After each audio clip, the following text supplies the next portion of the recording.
Hello guys, welcome back to my YouTube channel 555 angel tarot card reading മലയാളത്തിലേക്ക് എല്ലാവർക്കും സ്വാഗതം. അപ്പോൾ ചാനൽ ആദ്യമായിട്ടാണ് കാണുന്നതെങ്കിൽ ഉറപ്പായും ഒന്ന് സബ്സ്ക്രൈബ് ചെയ്യുക. റീഡിംഗ് ഇഷ്ടപ്പെട്ട് കഴിഞ്ഞാൽ ലൈക്ക് ചെയ്യുക. സ്പിരിച്വൽ ജേണി ഇഷ്ടപ്പെടുന്ന ആൾക്കാരിലേക്ക് ജസ്റ്റ് ഒന്ന് ഷെയർ ചെയ്ത് കൊടുക്കുക. നിങ്ങളുടെ അഭിപ്രായങ്ങൾ പോസിറ്റീവായിട്ട് കമൻറ്റ് ബോക്സിൽ പറയുക. ഹൈപ്പ് എന്ന് പറയുന്ന ഓപ്ഷൻ ക്ലിക്ക് ചെയ്തിട്ട് നമ്മുടെ ചാനൽ ഒന്ന് സപ്പോർട്ട് ചെയ്യുക.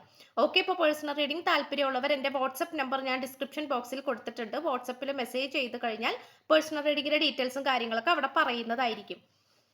അപ്പം നമുക്ക് ഇന്നത്തെ ടോപ്പിക്കിലേക്ക് പോകാം. 24 മണിക്കൂറിനുള്ളിൽ ഈ റീഡിംഗ് നിങ്ങൾ കാണുവാനിടയായാൽ നിങ്ങളെ സന്തോഷിപ്പിക്കുന്നതുമായിട്ടുള്ള വലിയൊരു മാറ്റം ഈ വ്യക്തിയിൽ നിന്നും നിങ്ങളിലേക്ക് എത്തിച്ചേരുന്നു. ഈ ഒരു റീഡിംഗ് ആണ് നമ്മൾ ചെയ്യാനായിട്ട് പോകുന്നത്. പുതിയതായിട്ട് എന്തെങ്കിലും മാറ്റങ്ങളോ തിരിച്ചറിവുകളോ ഈ വ്യക്തി നിങ്ങളോട് പറയാൻ ആഗ്രഹിക്കുന്ന കാര്യങ്ങളോ ഇങ്ങനെയുള്ള ഈ ഒരു എനർജീസ് ആണ് നമ്മൾ ഇന്ന് ഈ റീഡിങ്ങിൽ കോൺസെൻട്രേഷൻ ചെയ്ത് നോക്കാനായിട്ട് പോകുന്നത്. അവസാനം കുറച്ച് ക്ലൂസും കൂടെ എടുക്കുന്നതായിരിക്കും. അപ്പോൾ ഏറ്റവും കൂടുതൽ നിങ്ങളുടെ വ്യക്തിയെ തന്നെയാണ് ആ വ്യക്തിയിൽ വന്നിരിക്കുന്ന മാറ്റങ്ങളോ തിരിച്ചറിവുകളോ എന്നിങ്ങനെയുള്ള എല്ലാ എനർജീസും ആണ് നമ്മൾ എടുക്കാനായിട്ട് പോകുന്നത്. ഓക്കെ, അപ്പൊ നമുക്ക് എന്താ പറയാ, നമുക്ക് എനർജിയിലേക്ക് പോകാം. അപ്പൊ ഫസ്റ്റ് എനർജി ഈ പേഴ്സണിൽ ഏറ്റവും കൂടുതൽ ഉയർന്ന തലത്തിൽ നിൽക്കുന്ന എനർജി ഏതാണെന്ന് നമുക്ക് നോക്കാം. Mural and also be your own first priority എന്നാണ് കാണിക്കുന്നത്. കാരണം നമുക്കിവിടെ ഏറ്റവും കൂടുതൽ കാണാൻ കഴിയുന്നത് സ്വന്തം കാര്യത്തിലേക്ക് മാത്രം നോക്കിക്കൊണ്ടിരിക്കുന്ന, അല്ലെങ്കിൽ സ്വന്തം കാര്യത്തിലേക്ക് മാത്രം ഇമ്പോർട്ടൻസ് കൊടുക്കുന്ന, അല്ലെങ്കിൽ ഇനി സ്വന്തം കാര്യം മാത്രം നോക്കി മുന്നോട്ട് പോകാം എന്ന് വിചാരിക്കുന്ന ഒരു വ്യക്തിയുടെ എനർജിയാണ് എനിക്കിവിടെ ലഭിച്ചിട്ടുള്ളത്. അപ്പൊ എന്താന്ന് വെച്ചാൽ ഈ പേഴ്സണെ സംബന്ധിച്ചിടത്തോളം വളരെയധികം ഒരു ക്രൂക്ഡ് ആയിട്ടുള്ള ഒരു സിറ്റുവേഷൻ തന്നെയാണ്. അതായത് മറ്റുള്ളവരെ അനുസരിക്കുകയും അല്ലെങ്കിൽ മറ്റുള്ളവർ പറയുന്നത് കേൾക്കുകയും ചെയ്യേണ്ട ഒരു സാഹചര്യം. ഇപ്പൊ നമ്മൾക്ക് വേണമെങ്കിൽ അത് ഒരു പച്ച മലയാളത്തിലൊക്കെ പറയുകയാണെങ്കിൽ ഗതികേട് എന്നൊക്കെ വേണമെങ്കിൽ പറയാം. ഒരു ഗതികേടാണ് അതങ്ങനെ, എന്താ പറയാ, ഒരു ഗതികേടാണ്, അല്ലെങ്കിൽ അത് ആ ഒരു രീതി, അല്ലെങ്കിൽ ഇപ്പോൾ ഒരു ഇതിൽ പറയുകയാണെങ്കിൽ മറ്റുള്ളവർ പറയുന്നത് കേട്ടേ പറ്റൂ എന്നുള്ളൊരു സിറ്റുവേഷൻ. മറ്റുള്ളവർ പറയുന്നത് കേൾക്കണം, അവർ പറയുന്നത് അനുസരിക്കണം. ചിലപ്പോൾ അത് ജീവിത പശ്ചാത്തലമായിരിക്കാം, ജീവിത രീതി ആയിരിക്കാം, ചിലപ്പോൾ ഈ പേഴ്സൺ അങ്ങനെ ഡിപ്പെൻഡ് ചെയ്ത് നിൽക്കേണ്ട ഒരു സിറ്റുവേഷൻ ആയിരിക്കാം. അപ്പം അതുകൊണ്ട് ഇത്രയും കാലം അങ്ങനെ തന്നെ പോയിരുന്ന ഒരവസ്ഥയായിട്ടാണ് കാണിക്കുന്നത്. അപ്പം എന്താന്ന് വെച്ച് കഴിഞ്ഞാൽ ഇവിടെ ഈ പേഴ്സന്റെ കാര്യങ്ങൾക്ക് കൂടുതൽ പ്രാധാന്യം കൊടുക്കാനോ ഇഷ്ടങ്ങളിലേക്ക് പോകാനോ ഒന്നും തന്നെ സാധിച്ചിരുന്നില്ല എന്നുള്ളതാണ് കാണിക്കുന്നത്. ഓക്കെ, ഒന്നും തന്നെ സാധിച്ചിരുന്നില്ല. അപ്പൊ അതുകൊണ്ട് ഇപ്പോൾ ഈ വ്യക്തിക്ക് വന്നിരിക്കുന്ന ഒരു തിരിച്ചറിവ്, അല്ലെങ്കിൽ പുതിയതായിട്ട് കൊണ്ടുവരാൻ പോകുന്ന ഒരു പ്ലാനിങ്, ഒരു എനർജി എന്ന് പറയുന്നത് be your own first priority എന്നാണ്. കാരണം എന്താന്ന് വെച്ചാൽ സ്വന്തം കാര്യം മാത്രം നോക്കിക്കൊണ്ട്, സ്വന്തം കാര്യങ്ങളിൽ മാത്രം ഇമ്പോർട്ടൻസ് കൊടുത്തുകൊണ്ട് മുന്നോട്ട് പോകാനാണ് ഈ പേഴ്സൺ ഇപ്പോൾ ശ്രമിച്ചുകൊണ്ടിരിക്കുന്നത്. Okay, and also next energy പറയുകയാണെങ്കിൽ എക്സ്പാൻഷൻ ആണ്. ഒരു കാര്യം വളരെയധികം വികസിപ്പിച്ചെടുക്കുന്ന കാര്യത്തിൽ ഈ വ്യക്തി വളരെയധികം പുറകിലേക്കായിരുന്നു. എന്താന്ന് വെച്ചാൽ ഇപ്പൊ സ്വന്തം കാര്യം പറയുകയാണെങ്കിൽ പോലും ഇപ്പൊ നിങ്ങളായിട്ടൊരു റിലേഷൻഷിപ്പ് സ്റ്റാർട്ട് ചെയ്തു, അത് വളരെയധികം നന്നായി തന്നെ പരിപാലിച്ചുകൊണ്ട് മുന്നോട്ട് കൊണ്ടുപോകണമെന്നും വിജയകരമായി തന്നെ മുന്നോട്ട് കൊണ്ടുപോകണമെന്നും ഈ പേഴ്സൺ വിചാരിക്കുന്നതല്ലാതെ അത് പ്രവൃത്തിയിൽ ഒരിക്കലും കൊണ്ടുവന്നിരുന്നില്ല എന്നാണ് കാണിക്കുന്നത്. ഈ പേഴ്സൺ എപ്പോഴും അവസരങ്ങളെ മാത്രം നോക്കി നിൽക്കുന്ന ഒരു വ്യക്തിയായിരുന്നു. അവസരങ്ങൾ സാധാരണ രീതിയിൽ ഈ വ്യക്തിയുടെ മുന്നിലേക്ക് വരട്ടെ, അങ്ങനെയാണെങ്കിൽ ആ അവസരങ്ങൾ ഞാൻ ഉപയോഗിക്കാം, മര്യാദക്ക് മുന്നോട്ട് പോകാം എന്നുള്ളൊരു മെന്റാലിറ്റി ആയിരുന്നു ഈ പേഴ്സൺ ഉണ്ടായിരുന്നത്. പക്ഷെ അത് സ്വന്തമായിട്ട് ചിന്തിച്ചുകൊണ്ട് അവസരങ്ങൾ ഉണ്ടാക്കിയെടുക്കുക, അല്ലെങ്കിൽ അവസരങ്ങൾ ക്രിയേറ്റ് ചെയ്യുക, ആ ഒരു രീതി ഈ പേഴ്സൺ, അല്ലെങ്കിൽ സ്വന്തമായിട്ട് ഒരു എഫേർട്ട് ഇട്ടിട്ട് മുന്നോട്ട് പോവുക, അങ്ങനത്തെ രീതിയും ചിന്തകളൊന്നും ഈ പേഴ്സൺ ഉണ്ടായിരുന്നില്ല. അപ്പോൾ ഇപ്പൊ എന്താണ് കൊണ്ടുവരാൻ ആഗ്രഹിക്കുന്നതെന്ന് വെച്ചാൽ വികസനമാണ്, എക്സ്പാൻഷൻ ആണ്. ഒരു കാര്യം നല്ല രീതിയിൽ തന്നെ വികസിപ്പിച്ച് എങ്ങനെയെല്ലാം എടുക്കാം, എങ്ങനെയെല്ലാം വികസിപ്പിച്ച് മുന്നോട്ട് കൊണ്ടുവരാം എന്നുള്ള ഒരു എന്താ പറയാ, ഒരു തിരിച്ചറിവിലേക്കാണ്, അല്ലെങ്കിൽ അങ്ങനത്തെ ഒരു ചിന്തയിലേക്കാണ് ഈ പേഴ്സൺ വന്നുകൊണ്ടിരിക്കുന്നത്. ഓക്കെ, അപ്പൊ അത് നമുക്കിവിടെ കാണാൻ സാധിക്കുന്നു. പലപ്പോഴും നിങ്ങളായിട്ട് നേരിട്ട് കാണാനും സംസാരിക്കാനും ഒക്കെയുള്ള അവസരങ്ങൾ ഒരുപാട് ഉണ്ടായിട്ടുണ്ടാകാം, കോംപ്രമൈസ് ചെയ്യാനുള്ള അവസരങ്ങൾ ഉണ്ടായിട്ടുണ്ടാകാം. പക്ഷെ അതിലേക്കൊന്നും നോക്കാതെ വളരെയധികം മാറി നിൽക്കുകയും, അല്ലെങ്കിൽ അവസരങ്ങൾ എന്നെ തേടി വരട്ടെ, അല്ലെങ്കിൽ ഇങ്ങോട്ട് താനെല്ലാം ശരിയാകട്ടെ എന്നുള്ളൊരു മെന്റാലിറ്റിയിൽ ഇരുന്ന ആ ഒരു ചിന്താഗതിയിൽ നിന്നൊക്കെ ഈ പേഴ്സൺ വളരെയധികം മാറിപ്പോയിട്ടുണ്ട്, മാറ്റിയെടുക്കുന്നുണ്ട് എന്നുള്ളതാണ് കാണിക്കുന്നത്. നെക്സ്റ്റ് പറയുകയാണെങ്കിൽ റിലീജിയസ് ഫാക്ടേഴ്സ് ആണ്. അതായത് ഉറപ്പായിട്ടും അത് റൊമാൻസ് ഏഞ്ചൽസ് പറഞ്ഞിരിക്കുന്ന കാര്യമാണ്. ഈ ഒരു പ്രണയബന്ധത്തിൽ ഏറ്റവും കൂടുതൽ വിശ്വാസപരമായിട്ടുള്ള കാര്യങ്ങളിൽ വളരെയധികം ഇമ്പോർട്ടൻസ് വന്നിട്ടുണ്ട്. ചിലപ്പോൾ നിങ്ങൾ രണ്ടുപേരും ഡിഫറെൻ്റ് ആയിട്ടുള്ള ഒരു വിശ്വാസത്തിൽ ജീവിച്ചു വരുന്ന ആൾക്കാരായിരിക്കാം. അപ്പം അതുകൊണ്ട് തന്നെ എന്താ പറയുക, രണ്ടുപേരുടെ റിലീജിയൻ ചിലപ്പോൾ നിങ്ങൾക്ക് രണ്ടുപേർക്കും ഇമ്പോർട്ടൻ്റ് ആയിരിക്കാം. രണ്ടുപേരും ഇത് വിശ്വാസം മതം വിടാനായിട്ട് നിങ്ങൾ താല്പര്യമില്ലായിരിക്കാം. അപ്പോൾ അതിൻ്റെതായിട്ടുള്ള ബുദ്ധിമുട്ടുകൾ കാണിക്കുന്നുണ്ട്. അല്ലെങ്കിൽ ഒരാൾ മറ്റേ മതത്തിലേക്ക് കൺവേർട്ട് ആകണം, അങ്ങനത്തെയൊക്കെ കുറേ കൺഫ്യൂഷൻസ് നമുക്കിവിടെ കാണാൻ കഴിയുന്നുണ്ട്. പിന്നെ ഇനിയിപ്പോൾ മതമല്ല എന്നാണെങ്കിൽ ഇവിടെ സ്പിരിച്വൽ പാത്തിനെയും സൂചിപ്പിക്കുന്നുണ്ട്. അതായത് ഇപ്പോൾ നിങ്ങൾ ആത്മീയപരമായിട്ടുള്ള പാതയിലാണ് പോയിക്കൊണ്ടിരിക്കുന്നതെങ്കിൽ അതിൻ്റെതായിട്ടുള്ള ഭൗതിക സുഖങ്ങൾ വെടിയേണ്ടതായിട്ട് വരും. അതായത് ഭൗതിക സുഖങ്ങൾ വേണ്ട എന്ന് വെക്കേണ്ടതായിട്ട് വരും. അപ്പോൾ അങ്ങനെ പറയുമ്പോൾ ഇവിടെ പലതരത്തിലുള്ള സാക്രിഫൈസും വരുന്നുണ്ട്, ത്യാഗങ്ങൾ വരുന്നുണ്ട്. ഇപ്പോൾ ഈ റിലേഷൻഷിപ്പ് എന്ന് പറയുന്നത് പോലും ചിലപ്പോൾ ഇത് നിങ്ങളുടെ സോൾമേറ്റ് ആയിരിക്കാം, ട്വിൻ ഫ്ലെയിം ആയിരിക്കാം, അല്ലെങ്കിൽ കാർമിക് ആയിരിക്കാം, അല്ലെങ്കിൽ പാസ്റ്റ് ലൈഫ് റിലേഷൻഷിപ്പ് ആയിരിക്കാം. അപ്പോൾ അതിൻ്റെതായിട്ടുള്ള കാര്യങ്ങൾ ഈ റിലേഷൻഷിപ്പിൽ ഉറപ്പായിട്ടും നടക്കും. അത് closely truly connected with spiritual പാത്താണ്. അപ്പോൾ ആത്മീയപരമായിട്ടുള്ള പാതയും നമുക്കിവിടെ കാണാൻ കഴിയുന്നുണ്ട്. പക്ഷെ അത് പലപ്പോഴും നിങ്ങൾക്ക് മനസ്സിലാക്കണമെന്നില്ല. മനസ്സിലായോ? അപ്പൊ അതുകൊണ്ട് ഇപ്പൊ നിങ്ങൾ വിചാരിക്കും എന്തുകൊണ്ടാണ് ഈ റിലേഷൻഷിപ്പിൽ നിന്ന് വേദനകൾ മാത്രം സംഭവിച്ചുകൊണ്ടിരിക്കുന്നത് എന്നിങ്ങനെയുള്ള ചോദ്യങ്ങളും നിങ്ങളെയും ഈ വ്യക്തിയെയും ഒരേപോലെ അലട്ടിക്കൊണ്ടിരിക്കുന്നുണ്ടാകാം. അപ്പൊ ഇവിടെ തീർച്ചയായിട്ടും ഈ ഒരു കാര്യം ഒന്നില്ലെങ്കിൽ നിങ്ങളുടെ റിലീജിയൻ പരമായിട്ടുള്ള പ്രശ്നങ്ങൾ, അല്ലെങ്കിൽ സ്പിരിച്വൽ പരമായിട്ടുള്ള പാതയിലൂടെ പോയിക്കൊണ്ടിരിക്കുന്ന ആ ഒരു സിറ്റുവേഷൻ, അതിന്റെ ആ ഒരു തീർപ്പ് നിങ്ങൾക്ക് മനസ്സിലായിട്ടില്ല. മനസ്സിലായോ? അതാണ് നമുക്കിവിടെ കാണാൻ കഴിയുന്നത്. അപ്പൊ അത് ഇമ്പോർട്ടൻ്റ് ആയിട്ട് കാണിക്കുന്നുണ്ട്. ആൻഡ് ഓൾസോ നെക്സ്റ്റ് പറയുകയാണെങ്കിൽ സോൾമേറ്റ് ആണ്. കാരണം ഈ പേഴ്സൺ ആയിരിക്കാം അല്ലെങ്കിൽ നിങ്ങളായിരിക്കാം തിരിച്ചറിയുന്ന ആ ഒരു സിറ്റുവേഷൻ. കാരണം ഇതൊരു സാധാരണ രീതിയിലുള്ളൊരു റിലേഷൻഷിപ്പ് അല്ല, സംതിങ് സ്പെഷ്യൽ ആണ്. എവിടേക്കോ സോളിലേക്ക് കണക്റ്റ് ആയിട്ടുള്ള ഒരു കണക്ഷനും കൂടി ആയിട്ടാണ് കാണിക്കുന്നത്. ഈ റീഡിംഗ് കണ്ടുകൊണ്ടിരിക്കുന്ന നിങ്ങൾ എല്ലാവരും സോൾമേറ്റ് ആണ് എന്നല്ല പറഞ്ഞു വരുന്നത്. It's A general reading. പക്ഷെ എങ്കിൽ പോലും ഇവിടെ ഭൂരിഭാഗം നമുക്ക് നല്ലൊരു സോൾമേറ്റ് ജേണിയാണ് കാണുവാനായിട്ട് സാധിക്കുന്നത്. ജീവിതത്തിൽ ഏതോ ഒരു കാലഘട്ടത്തിൽ നിങ്ങൾ കണ്ടുമുട്ടി, അതൊരു കണക്ഷനിലേക്ക് പോയി, ദെൻ അതിലൂടെ എന്താണ് നിങ്ങളുടെ ജീവിതത്തിൽ ഒരിക്കലും മായ്ച്ചു കളയാൻ പറ്റാത്ത വിധത്തിലുള്ള ഒരു എനർജിയിലേക്ക് നിങ്ങൾ വന്നു എന്നുള്ളതാണ്. നിങ്ങൾക്ക് ഒരിക്കലും ഈ പേഴ്സണെ മായ്ച്ചു കളയാൻ പറ്റില്ല, അല്ലെങ്കിൽ ഈ പേഴ്സൺ ആണെങ്കിലും നിങ്ങളെ മായ്ച്ചു കളയാൻ പറ്റില്ല. ആ ഒരു ലെവലിലേക്കാണ് ഇപ്പോൾ ഈ ഒരു കണക്ഷൻ വന്നുകൊണ്ടിരിക്കുന്നത്. കാരണം നിങ്ങളുടെ സോള് അത്രമാത്രം ഈ പേഴ്സണെ ഡയറക്റ്റ് ആയിട്ടോ ഇൻഡയറക്റ്റ് ആയിട്ടോ മാനിഫെസ്റ്റേഷൻ ചെയ്തിട്ടുണ്ട്. അപ്പോൾ അതും നമുക്കിവിടെ കാണാൻ കഴിയുന്നു. ഇത് ഒരു ഏഞ്ചൽ കാർഡാണ്. നമുക്ക് ലാസ്റ്റ് എടുക്കാം. നെക്സ്റ്റ് പറയുകയാണെങ്കിൽ റിജക്ഷൻ ആണ്. അതായത് ഉറപ്പായിട്ടും ഈ പേഴ്സൺ എന്താ പറയുക, ഇപ്പൊ നിങ്ങളെ ഒരുപാട് റിജക്റ്റ് ചെയ്തിട്ടുള്ളതായിട്ട് നമുക്ക് കാണാൻ കഴിയുന്നുണ്ട്. കാരണം ഇതൊരിക്കലും it's not an easy game.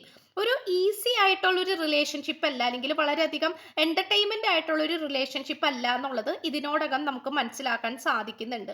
അപ്പോൾ എന്താണെന്ന് വെച്ച് കഴിഞ്ഞാൽ ഇവിടെ നിങ്ങൾ ഈ പേഴ്സൺ ഇപ്പോൾ നല്ല രീതിയിൽ തന്നെ മാറ്റി നിർത്തുന്നുണ്ട്. കാരണം ഒരുപക്ഷെ നിങ്ങൾക്ക് പുറകെ പോയി മതിയായിട്ടുണ്ടാകാം, ഈ പേഴ്സണോടുള്ള ഇൻട്രസ്റ്റ് പോയിട്ടുണ്ടാകാം, സ്നേഹമൊക്കെ ഉണ്ട്, പക്ഷെ എങ്കിൽ പോലും ആ ഒരു ഇൻട്രസ്റ്റ് കാര്യങ്ങളൊക്കെ പോയിട്ടുണ്ടാകാം. അതായത് ഇനി ഞാനായിട്ട് എന്തിനാണ് എപ്പോഴും പുറകെ പോകുന്നത്, ഞാനായിട്ട് മാത്രം എന്തിനാണ് എഫേർട്ട് ഇടുന്നത് എന്നുള്ള രീതിയിൽ നിങ്ങൾ ചിന്തിച്ചിട്ടുണ്ടാകാം. അപ്പൊ അതുകൊണ്ട് തന്നെ ഈ പേഴ്സണ് മനസാക്ഷി വളരെയധികം ഈ പേഴ്സണെ എന്താ പറയാ പിണങ്ങിക്കൊണ്ടിരിക്കുന്നതായിട്ട് അല്ലെങ്കിൽ കുറ്റപ്പെടുത്തിക്കൊണ്ടിരിക്കുന്നതായിട്ട് കാണിക്കുന്നുണ്ട്. ഈ പേഴ്സൺ എന്തെങ്കിലും പ്രത്യേക കഴിവുള്ള ഒരു പേഴ്സൺ ആയിരിക്കാം, അല്ലെങ്കിൽ സ്വന്തം കാര്യങ്ങളിൽ വളരെയധികം കോൺഫിഡന്റ് ആയിട്ടുള്ള ഒരു വ്യക്തിയായിരിക്കാം. അപ്പോൾ അതൊക്കെ നമുക്കിവിടെ കാണാനായിട്ട് കഴിയുന്നുണ്ട്. അപ്പൊ എന്താന്ന് വെച്ച് കഴിഞ്ഞാൽ ഈ പേഴ്സൺ നിങ്ങൾ റിജക്റ്റ് ചെയ്ത ആ ഒരു നിമിഷം, അല്ലെങ്കിൽ നിങ്ങൾ റിജക്റ്റ് ചെയ്തപ്പോൾ ഉണ്ടായ ആ ഒരു വേദന, ഓക്കെ, അത് ഈ പേഴ്സൺ അറിയാൻ തുടങ്ങിയിരിക്കുന്നു എന്നാണ് കാണിക്കുന്നത്. ഒരു പക്ഷേ ഈ പേഴ്സണ് നിങ്ങളെ വളരെ സിമ്പിളായിട്ട് മറക്കാനുള്ള സാഹചര്യങ്ങൾ ഉണ്ടാകാം.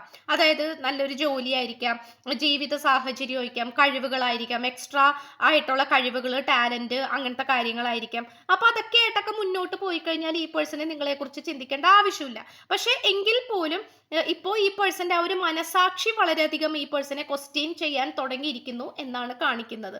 അതായത് നിങ്ങളോട് ചെയ്തു പോയിട്ടുള്ള കാര്യങ്ങൾ, ചിലപ്പോൾ നിങ്ങളോട് ഈ വ്യക്തി ചെയ്തു പോയിട്ടുള്ള കുറെ കാര്യങ്ങൾ അത് നല്ല രീതിയിൽ തന്നെ തിരിച്ചടിയായി ഈ പേഴ്സണ് മറ്റുള്ളവരുടെ ഭാഗത്ത് നിന്നും കിട്ടിയിട്ടുണ്ടാകാം. എന്തെങ്കിലും ഒരൊറ്റപ്പെടുത്തലോ അല്ലെങ്കിൽ എന്താ പറയുക, ട്രസ്റ്റ് ഇഷ്യൂസോ അല്ലെങ്കിൽ ഈ പേഴ്സണെ റിജക്റ്റ് ചെയ്യുകയോ അങ്ങനെ എന്തൊക്കെയോ കാര്യങ്ങളിൽ മറ്റുള്ളവരിൽ നിന്നും, അതായത് നിങ്ങൾ അനുഭവിച്ച കർമ്മം, നിങ്ങൾ അനുഭവിച്ച വേദന എന്താണോ ആ ഒരു കാര്യം ഈ പേഴ്സണ് വളരെയധികം 100 ഇരട്ടിയായി തിരിച്ചു കിട്ടുന്ന രീതിയിൽ എന്തോ ഒരു അനുഭവം നടന്നിട്ടുണ്ട്. അപ്പൊ അതുകൊണ്ട് തന്നെ ഈ പേഴ്സണ് ഇപ്പൊ എന്തൊക്കെ കാര്യവും ചെയ്തുകൊണ്ടിരിക്കുന്നുണ്ടെങ്കിൽ പോലും അതിൽ 100% എന്താണ്, 100% കോൺസെൻട്രേഷൻ അല്ലെങ്കിൽ 100% അതിൽ സന്തോഷത്തോടെ കോൺസെൻട്രേറ്റ് ചെയ്ത് നിൽക്കാൻ പറ്റുന്നില്ല എന്നുള്ളതാണ് കാണിക്കുന്നത്.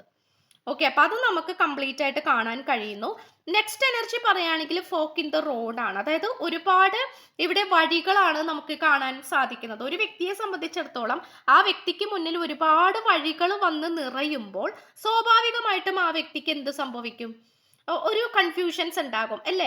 ആ ഒരു കൺഫ്യൂഷൻ അല്ലെങ്കിൽ ആ ഒരു ഒരുപാട് ഓപ്പർച്യൂണിറ്റീസ് ഈ വ്യക്തിയുടെ മുന്നിലേക്ക് വന്നപ്പോൾ അത് മനഃപൂർവ്വം അത് കുറച്ചും കൂടി കുഴപ്പിക്കാൻ വേണ്ടിയിട്ട്, കൺഫ്യൂസ്ഡ് ആക്കാൻ വേണ്ടിയിട്ട് വേറെ ആൾക്കാർ നല്ല രീതിയിൽ ശ്രമിച്ചതായിട്ട് നമുക്കിവിടെ കാണാൻ കഴിയുന്നുണ്ട്. ഇപ്പോൾ നിങ്ങളല്ലാതെ വേറെയും ഓപ്ഷൻസ് ഈ വ്യക്തിക്ക് ഉണ്ടായിട്ടുണ്ടാകാം. അപ്പൊ അത് മനഃപൂർവ്വം അത് മനസ്സിലാക്കിക്കൊണ്ട് കൂടെ നിന്നുകൊണ്ട് നിങ്ങൾക്ക് പണി തരുന്ന രീതിയിൽ ഈ പേഴ്സന്റെ കൂടെ നിന്ന് പ്രവർത്തിച്ച് ഈ പേഴ്സനെ കൺഫ്യൂസ്ഡ് ആക്കിയിട്ടുള്ള ഒരു സിറ്റുവേഷനും കൂടി ആയിട്ട് കാണിക്കുന്നുണ്ട്. ചുരുക്കി പറഞ്ഞാൽ വഴി തെറ്റിക്കുക, നിങ്ങളിലേക്കുള്ള ഡയറക്ഷൻ തെറ്റിച്ചുകൊണ്ട് വേറെ വഴിയിലേക്ക് കൊണ്ടുപോയി വിടുക. ആ ഒരു സിറ്റുവേഷൻ ആണ് നമുക്കിവിടെ കാണാനായിട്ട് സാധിക്കുന്നത്. ഓക്കെ, അപ്പൊ അതുകൊണ്ട് ഇവിടെ ഉറപ്പായിട്ടും ഒരുപാട് എന്തുണ്ട്, ഒരുപാട് വഴികളുണ്ട്, ഒരുപാടായിട്ടുള്ളൊരു ഒരു സിറ്റുവേഷൻ കാര്യങ്ങളൊക്കെ ഉണ്ട്. അപ്പൊ അതുകൊണ്ട് എന്താന്ന് വെച്ച് കഴിഞ്ഞാല് ആ ഒരു വഴികൾ എന്നൊക്കെ പറയുന്നത് കേവലം പുറമേ ഉള്ളൊരു ഭംഗി മാത്രമാണെന്നും ഇവിടെ ആത്മാർത്ഥമായിട്ടുള്ള ഒരു എനർജിയിൽ നിൽക്കുന്നത് നിങ്ങൾ മാത്രമാണ് എന്നുള്ളൊരു തിരിച്ചറിവും കൂടി ഈ പേഴ്സണിലേക്ക് വന്നുകൊണ്ടിരിക്കുന്നുണ്ട് എന്നാണ് കാണിക്കുന്നത്. ആൻഡ് ഓൾസോ ഒരു ഏഞ്ചൽ മെസ്സേജും കൂടി ഇന്ന് എടുത്തിട്ടുണ്ട്. ഇംപ്രൂവിങ് ഹെൽത്ത് ആണ് കിട്ടിയിട്ടുള്ളത്. അപ്പൊ നമുക്ക് ഇവിടെ ഏറ്റവും കൂടുതൽ കാണാൻ കഴിയുന്നത് ഇവിടെ ഹെൽത്ത് പരമായിട്ടുള്ള ഒരു ഹെൽത്ത് ഇഷ്യൂസ്, അതായത് ഇപ്പം ആരോഗ്യ പ്രശ്നങ്ങളാകാം, അത് അല്ലെങ്കിൽ എന്തെങ്കിലും കർമ്മ സംബന്ധമായിട്ട് വരുന്ന ആരോഗ്യ പ്രശ്നങ്ങളും കാര്യങ്ങളൊക്കെ ആകാം. അപ്പൊ അതിൻ്റെയൊക്കെ ഒരു ഭാഗമായിട്ട് ഇവിടെ നല്ല രീതിയിൽ തന്നെ ഒരു ഹെൽത്ത് ഇഷ്യൂസ് കാണിക്കുന്നുണ്ട്. അത് ചിലപ്പോൾ മാനസികപരമായിട്ടുള്ള ബുദ്ധിമുട്ടുകൾ തന്നെ ആയിരിക്കാം, ചിലപ്പോൾ ശാരീരികമായിട്ട് ഉണ്ടാകണമെന്നില്ല.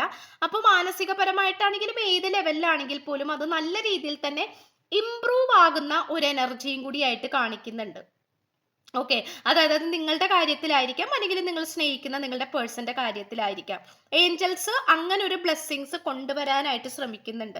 അത് നിങ്ങൾ ഏറ്റെടുത്തോളണം, നിങ്ങൾ ക്ലെയിം ചെയ്തോളണം. ബിക്കോസ് അത് നിങ്ങൾ അങ്ങനെ അറ്റ് പ്രസന്റ് ഇപ്പൊ ഈ റീഡിങ് കേൾക്കുന്ന ഈ ഒരു മൊമെന്റിൽ നിങ്ങൾ അങ്ങനെ എന്തെങ്കിലും അനുഭവിച്ചുകൊണ്ടിരിക്കുന്നുണ്ടെങ്കിൽ ഉറപ്പായിട്ടും അതിൽ നിന്നും നല്ല രീതിയിലുള്ള ഒരു ഹീലിംഗ്, അതൊരു ലോങ് ടൈം ഹീലിംഗ് നിങ്ങൾക്ക് കിട്ടുന്നതായിട്ട് കാണിക്കുന്നുണ്ട്. അത് ചിലപ്പോൾ നിങ്ങൾ വിടാതെ പിന്തുടരുന്ന ഒരു ആങ്സൈറ്റി, ഡിപ്രഷൻ അല്ലെങ്കിൽ ഉറക്കമില്ലാത്ത അവസ്ഥകൾ, അങ്ങനത്തെ തലവേദന അല്ലെങ്കിൽ അങ്ങനത്തെ പല തരത്തിലുള്ള സിറ്റുവേഷൻസ് ഒക്കെ ആണെങ്കിൽ അതിൽ നിന്നൊക്കെ നിങ്ങൾക്ക് നല്ല രീതിയിലുള്ള ഒരു ഹീലിംഗ് ലഭിക്കുന്നതായിട്ട് കാണിക്കുന്നുണ്ട്, ലഭിക്കാൻ പോകുന്നതായിട്ട് കാണിക്കുന്നു. അത് നിങ്ങളെ ഏറെ കൂടുതൽ കോൺഫിഡൻസിലേക്കും സന്തോഷത്തിലേക്കും കൊണ്ടുവരുന്നതായിട്ട് കാണിക്കുന്നുണ്ട്. And also the overall this angel saying about this റിലേഷൻഷിപ്പ്, ആർക്കേഞ്ചൽ ജോഫിയൽ ആണ്. A dream come true, believing yourself the end of a difficult situation ആണ് കാണിക്കുന്നത്. അപ്പോൾ ഉറപ്പായിട്ടും ഇതൊരു വളരെയധികം മോശപ്പെട്ട അവസ്ഥയാണ് ഈ റിലേഷൻഷിപ്പിൽ ഇപ്പോൾ ഉള്ളത്. അത് ആരൊക്കെ എന്തൊക്കെ പറഞ്ഞാലും അതങ്ങനെ തന്നെയാണ്. നിങ്ങളത് അനുഭവിച്ചിട്ടുണ്ട്, ഇപ്പോഴും അനുഭവിക്കുന്നുണ്ടാകാം. പക്ഷെ നിങ്ങളുടെ സ്വപ്നങ്ങൾ ഒരിക്കലും പൂവണിയാതെ ഇവിടെ നിന്ന് എങ്ങോട്ടും പോകില്ല എന്നുള്ളതാണ് ഈ ഒരു ജോഫിയൽ മാലാക നിങ്ങളോട് പറയാനായിട്ട് ആഗ്രഹിക്കുന്നത്. കാരണം നിങ്ങൾ എന്തൊക്കെയാണ് ഇതിനു വേണ്ടിയിട്ട് ആഗ്രഹിച്ചിട്ടുള്ളത്, മാനിഫെസ്റ്റ് ചെയ്തിട്ടുള്ളത്, അതെല്ലാം തന്നെ എന്താണ്, പൂവണിയും, ഒരു ദിവസം പൂവണിയും. അത് നിങ്ങളുടെ വിശ്വാസവും നിങ്ങളുടെ സഹനശേഷിയും എല്ലാം നോക്കുകയാണ് യൂണിവേഴ്സ്, നിങ്ങൾ വിശ്വസിക്കുന്ന ദൈവം. അപ്പോൾ അതിലൂടെ നിങ്ങൾ ആരാണെന്ന് ഉള്ളൊരു തിരിച്ചറിവും കൂടിയാണ് നിങ്ങൾക്ക് വന്നുകൊണ്ടിരിക്കുന്നത്. ഈ പേഴ്സണും അങ്ങനെ തന്നെയാണ്. അപ്പോൾ ഉറപ്പായിട്ടും the end of a difficult situation ആണ്. ബുദ്ധിമുട്ടേറിയ അവസ്ഥകൾ എന്തൊക്കെയാണോ അതിനൊരു അവസാനം ഉണ്ടാകും. ഓക്കെ, അങ്ങനെ തന്നെയാണ് കാണിക്കുന്നത്. അപ്പൊ അതൊരിക്കലും നിങ്ങളുടെ ജീവിതകാലം മുഴുവനും നിങ്ങളെ വേട്ടയാടിക്കൊണ്ടൊന്നും ഇരിക്കില്ല. അത് ഒരു സമയമാകുമ്പോൾ അത് നിങ്ങളെ വിട്ടു പോകും എന്ന് തന്നെയാണ് കാണിക്കുന്നത്. ഓക്കെ, ചിലപ്പോൾ അത് ഏറ്റവും കൂടുതൽ നിങ്ങൾ വിഷമിച്ചുകൊണ്ടിരിക്കുന്ന ഈ പേഴ്സന്റെ കാര്യത്തിലായിരിക്കാം. അപ്പൊ എന്താണെങ്കിലും അതിനൊരു അവസാനം ഉണ്ട് എന്നാണ് കാണിക്കുന്നത്. പോലീസ് കിട്ടിയിട്ടുണ്ട്, 444, 11, വാട്ടർ പ്യൂരിഫിക്കേഷൻ, വെള്ളം വെച്ചിട്ടുള്ള വാട്ടർ വെച്ചിട്ടുള്ള പ്രാർത്ഥനകൾ, സ്പിരിച്വൽ പ്രാക്ടീസസ് ഒരുപാടുണ്ട്. അപ്പോൾ അതൊക്കെ ചെയ്യുന്നത് വളരെ നല്ലതായിരിക്കും. ഓക്കെ. പിന്നെന്താണ്, ലെറ്റർ ബി 5 month 28-ാം തീയതി sleepless night, Leo. Letter D. ഇത്രയുമാണ് നമുക്ക് ലഭിച്ചിട്ടുള്ളത്. അപ്പോൾ പേഴ്സണൽ റീഡിംഗ് താല്പര്യമുള്ളവർക്ക് എൻ്റെ വാട്സപ്പ് നമ്പർ ഞാൻ ഡിസ്ക്രിപ്ഷൻ ബോക്സിൽ കൊടുത്തിട്ടുണ്ട്. വാട്സപ്പിൽ മെസ്സേജ് ചെയ്ത് കഴിഞ്ഞാൽ പേഴ്സണൽ റീഡിങ്ങിൻ്റെ ഡീറ്റെയിൽസും കാര്യങ്ങളൊക്കെ അവിടെ പറയുന്നതായിരിക്കും. ചാനൽ ആദ്യമായിട്ടാണ് കാണുന്നതെങ്കിൽ ഉറപ്പായിട്ടൊന്ന് സബ്സ്ക്രൈബ് ചെയ്യുക. റീഡിംഗ് ഇഷ്ടപ്പെട്ട് കഴിഞ്ഞാൽ ലൈക്ക് ചെയ്യുക. സ്പിരിച്വൽ ജേർണി ഇഷ്ടപ്പെടുന്ന ആൾക്കാരിലേക്ക് ജസ്റ്റ് ഒന്ന് ഷെയർ ചെയ്ത് കൊടുക്കുക. നിങ്ങളുടെ അഭിപ്രായങ്ങൾ പോസിറ്റീവായിട്ട് കമൻറ്റ് ബോക്സിൽ പറയുക. ഹൈപ്പ് എന്ന് പറയുന്ന ഓപ്ഷൻ ക്ലിക്ക് ചെയ്തിട്ട് നമ്മുടെ ചാനൽ ഒന്ന് സപ്പോർട്ട് ചെയ്യുക. ഓക്കെ. സോ പുതിയൊരു വീഡിയോ ആയിട്ട് വരുമ്പോഴത്തേക്കും എല്ലാവരും ഹാപ്പി ആയിട്ടും ഹെൽത്തി ആയിട്ടും ഇരിക്കുക. So by.